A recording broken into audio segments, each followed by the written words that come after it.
Hello viewers, welcome to my channel. আজকের ভিডিওতে আমরা প্রিপোজিশন, সিন্স এবং ফর কোথায় কোথায় বসে সেটি নিয়ে আলোচনা করব। আমরা টেন্স আলোচনা করতে গিয়ে দেখেছি সেখানে পারফেক্ট কন্টিনিউয়াস টেন্সের ক্ষেত্রে সিন্স এবং ফর স্ট্রাকচারে আছে। এই সিন্স এবং ফর কোন কোন ক্ষেত্রে বসাবো সেই নিয়ে আমাদের মধ্যে কনফিউজ থাকে। এই কনফিউজটাকে আমি আমার এই ভিডিওর মাধ্যমে দূর করার চেষ্টা করব। তোমাদের কাছে আমার একটাই রিকোয়েস্ট, ভিডিওটি না টেনে প্রথম থেকে শেষ পর্যন্ত দেখবে এবং তোমাদের যদি ভালো লাগে তাহলে অবশ্যই লাইক, শেয়ার এবং সাবস্ক্রাইব করবে। Let start.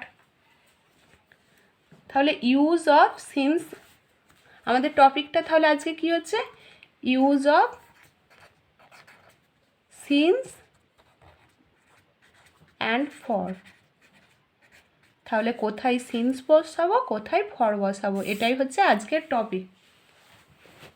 প্রথমেই বলে রাখি, সিন্স এটা একটা কোনো নির্দিষ্ট সময়কে যখন আমরা ইন্ডিকেট করি সেইটা বোঝাতে আমরা সিন্স ব্যবহার করি। নির্দিষ্ট সময়, তাহলে definite period, definite period of time, definite period of time, একটা নির্দিষ্ট সময়ের উল্লেখ থাকে, সেক্ষেত্রে আমরা সিন্স ব্যবহার করি। আর এখানে তাহলে কি হবে? ফরের ক্ষেত্রে কি হবে? ইনডেফিনাইট পিরিয়ড অফ টাইম, তাহলে অনির্দিষ্ট সময়। সিন্সে ডেফিনাইট আর ফরে ইনডেফিনাইট, তাহলে ইনডেফিনাইট পিরিয়ড অফ টাইম। আশা করি এতটুকু ক্লিয়ার হলো যে সিন্সের ক্ষেত্রে আমরা ডেফিনাইট পিরিয়ড অফ টাইম ব্যবহার, যখন নির্দিষ্ট সময় নির্দেশ করে তখন হচ্ছে সিন্স, আর যখন অনির্দিষ্ট সময় নির্দেশ করে তখন হচ্ছে ফর। এবার আমরা সিন্স এবং ফরকে এক একটা কিছু কিছু নিয়ম দিয়ে বুঝিয়ে দেওয়ার চেষ্টা করব, তার সঙ্গে উদাহরণও দেবো। তাহলে তোমাদের কাছে বিষয়টা ক্লিয়ার হবে যে কোথায় সিন্স বসাবো এবং কোথায় ফর বসাবো। তাহলে প্রথমেই শুরু করছি ইউজ অফ সিন্স।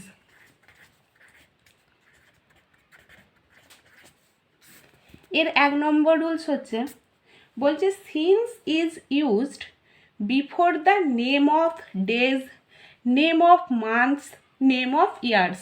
তাহলে সিন্স কোথায় কোথায় হচ্ছে?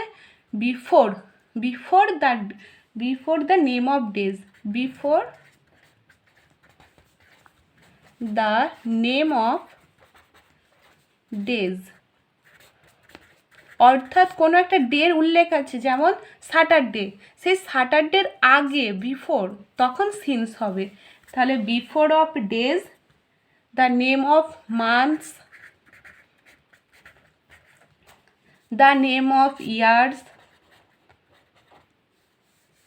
The name of years, the name of days, the name of months, এই ধরনের থাকলে ওয়ার্ড থাকলে সেক্ষেত্রে আমরা সিন্স ব্যবহার করব।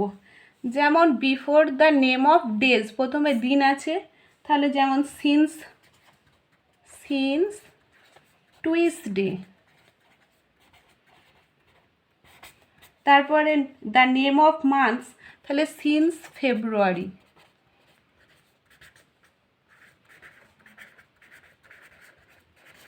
তারপরে দ্য নেম অফ ইয়ার্স বলেছে, ইয়ার সিন্স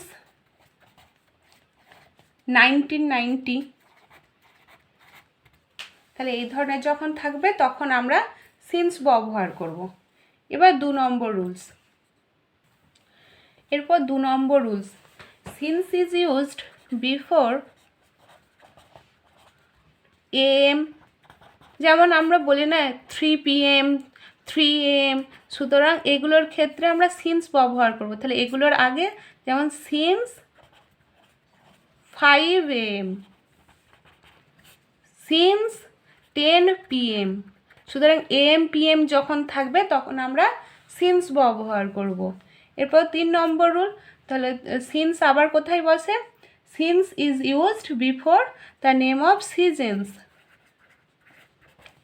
যখন কোনো আমরা ঋতুর নাম বলি সেক্ষেত্রেও আমরা সিন্স ব্যবহার করি। যেমন সিন্স উইন্টার, সিন্স সামার, তাহলে সিজনের নামও যখন উল্লেখ থাকে সেক্ষেত্রেও আমরা সিন্স ব্যবহার করি। 4 নম্বর রুলসটা কি? নেম অফ ইভেন্টস, যখন কোনো ইভেন্টের নাম উল্লেখ করা থাকে তার আগেতেও আমরা সিন্স ব্যবহার করি। যেমন since his marriage,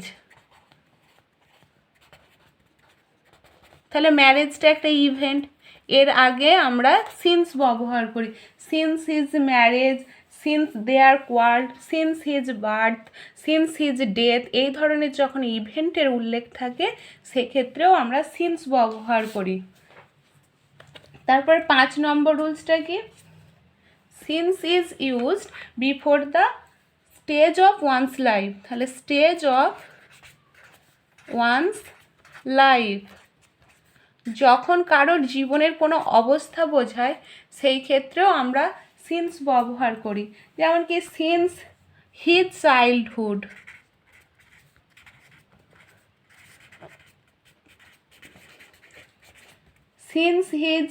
since your youth, বলি না আমরা কথায় since his childhood, since your youth, since your old age, এরকম ধরনের যখন ওয়ার্ড থাকবে তখন আমরা সিন্স ব্যবহার করব। অর্থাৎ স্টেজ অফ ওয়ান্স লাইফ যখন ইন্ডিকেট করছে তখন সেক্ষেত্রে আমরা সিন্স ব্যবহার করব।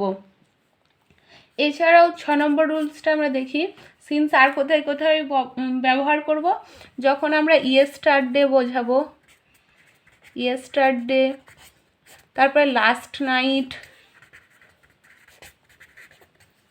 Last week, last month, last year, তাহলে এই সবগুলো যখন থাকবে yesterday, last night, last week, এদের আগে আমরা সিন্স ব্যবহার করব। যেমন since yesterday, since last night, since last week, since last month, since last year. ঠিক আছে, এরপর 7 নম্বর রুলসটা দেখব। Since is used before the name of the parts of the days, মানে একটা parts of the days, parts of the days একটা দিনের কতগুলো হয়, যেমন সকালবেলা, সন্ধ্যাবেলা, এরকম হয় না, মর্নিং, নাইট, নুন, আফটারনুন, সেই দিনের যখন অবস্থা বোঝায়, কোনো একটা দিনের সময়কে নির্দেশ করছি সেক্ষেত্রেও আমরা সিন্স ব্যবহার করি। যেমন সিন্স মর্নিং,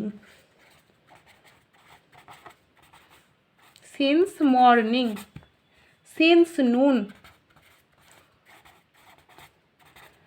সিন্স ডন, ভোরবেলা, অর্থাৎ দিনের একটা অবস্থা, পার্টস অফ দ্য ডেজ, দিনের একটা অংশ, সেই সব ক্ষেত্রে এগুলো বোঝাতে গেলেও আমরা সিন্স ব্যবহার করি। মোটামুটি এই কিছু রুলস আছে যেগুলোর মাধ্যমে আমরা বুঝবো যে সিন্স কোথায় কোথায় আমরা ব্যবহার করতে পারি। এরপর আমরা ফরের ব্যবহারটা দেখব যে ফর আমরা কোথায় কোথায় ব্যবহার করতে পারি। তাহলে use of for,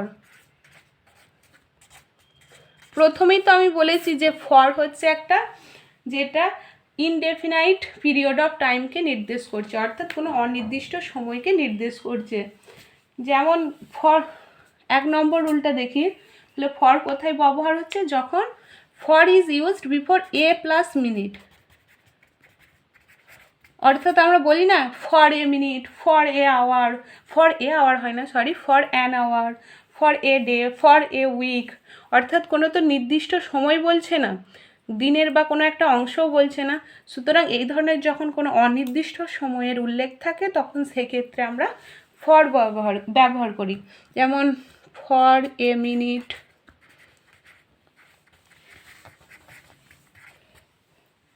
for an hour, for a day, for a month, for a year,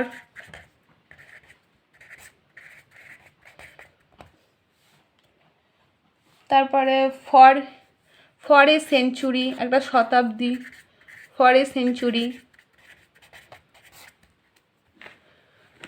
তাহলে এগুলোর ক্ষেত্রে আমরা ফর ব্যবহার করি। এরপর ফর আর কোথায় ব্যবহার করবে? এবার 2 নম্বর রুলসটা দেখি।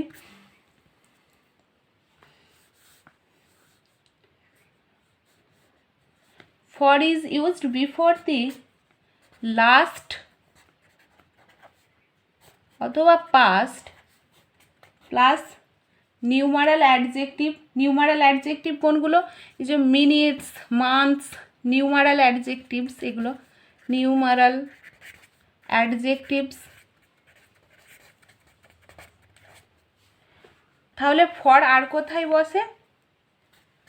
ফর দি লাস্ট আমরা বলি, for the last 5 hours, for the last 6 years, for the past 4 days, মানে এরকম ধরনের বলি না, হয় ফর দি লাস্ট বলি না হলে ফর দি পাস্ট বলি।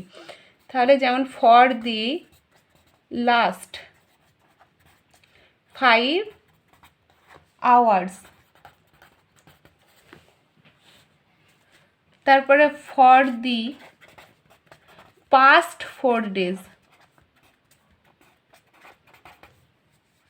4 4 days। তাহলে এই ধরনের যখন ফর প্লাস দি লাস্ট অথবা the past plus numeral adjectives থাকে, যেমন 5 hours, 4 days, তাহলে সেক্ষেত্রে আমরা ফর ব্যবহার করব। এরপর আমি বলছি যে ফর কোথায় কোথায় আমরা ব্যবহার করব না। For is not used before period of time plus এগো। তাহলে কোথায় ব্যবহার করব না? ফর কোথায় ব্যবহার করব না?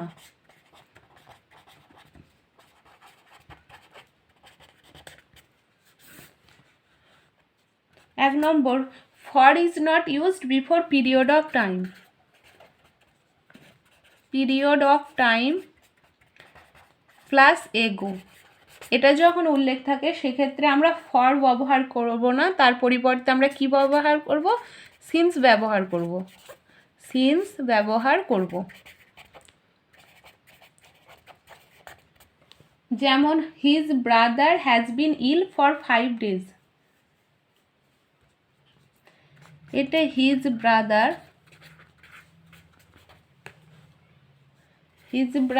হ্যাজ বিন ইল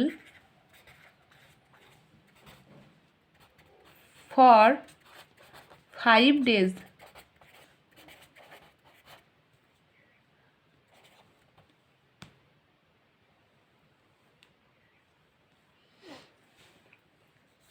এখানে কিন্তু his brother has been ill since 5 days হয় না, সিন্স 5 days এটা হবে না, এটা ফর 5 days এটা ঠিক, সিন্স 5 days লিখলে সেটা হচ্ছে ভুল হবে।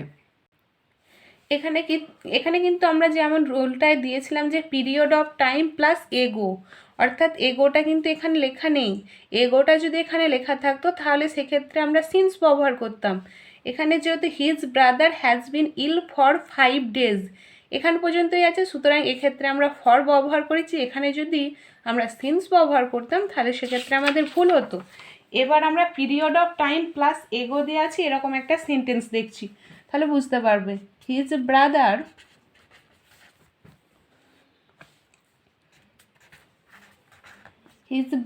has been ill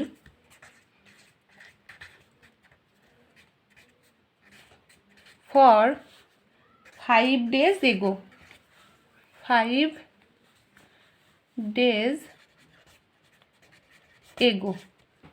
এখানে কি করেছি? His brother has been ill for 5 days ago। এখানে এগো আছে অথচ আমরা ফর ব্যবহার করেছি, কিন্তু আমাদের রুলস অনুযায়ী এখানে তো সিন্স ব্যবহার করা হতো, সুতরাং এটা হচ্ছে ভুল। এটা যদি কেউ বলে তাহলে এটা ভুল। এখানে বলতে হবে his brother has been ill since 5 days ago। Since 5 days ago এটা বললে একদম ঠিক। যদি আমরা এক্ষেত্রে ফর ব্যবহার করি তাহলে সেটা হচ্ছে সম্পূর্ণ ভুল। আর একটা 2 নম্বর রুলস দেখি, ফর আর কোথায় ব্যবহার করব না। For is not used before all plus period of time. All plus period of time, যখন কোনো পিরিয়ড অফ টাইম একটা টাইমের একটা উল্লেখ থাকবে, তার আগে যদি অল থাকে সেক্ষেত্রে আমরা ফর ব্যবহার করব না। সেক্ষেত্রে যেমন দেখো, ফর অল ডে এটা যদি বলি এটা আমরা ভুল বলছি, এক্ষেত্রে ফর অল ডে হয় না। এক্ষেত্রে আবার যদি কেউ বলে ফর অল মান্থস, এই সেন্টেন্সগুলো ভুল। তাহলে all plus period of time যখন থাকে সেখানে ফর হয় না। সেক্ষেত্রে সেন্টেন্সগুলো কি হয়, যেমন it has been raining it has been raining all day, এইটা ঠিক। কিন্তু এই ক্ষেত্রে আবার কেউ যদি বলে it has been raining for all day, সেটা ভুল। আমরা তো রুলসে বলেইছি যে ফর দিয়ে all plus period of time হবে না, সুতরাং এক্ষেত্রে কি হবে, it has been raining all day. এটা যদি বলা it has been raining for all day, সেটা ভুল হবে। এখানে আমি ভুলটাও লিখে দিলাম, আবার ঠিকটাও লিখে দিলাম, তাহলে বুঝতে সুবিধা হবে। এটা হবে অল ডে, শুধু সিঙ্গেল হবে। ফর অল ডে লিখলে সেটা ভুল, তাহলে এক্ষেত্রেও আমরা ফর ব্যবহার করব না। ভিডিওতে আমরা ফর এবং সিন্স কোথায় ব্যবহার হয় কোথায় ব্যবহার হয় না দেখলাম। তোমরা ভিডিওটা প্রথম থেকে শেষ পর্যন্ত দেখবে, তাহলে আশা করি বুঝতে পারবে কোথায় ফর এবং সিন্স ব্যবহার হয় এবং কোথায় ব্যবহার হয় না। তো এবং তোমাদের যদি ভালো লাগে অবশ্যই লাইক, শেয়ার এবং সাবস্ক্রাইব করবে। ধন্যবাদ।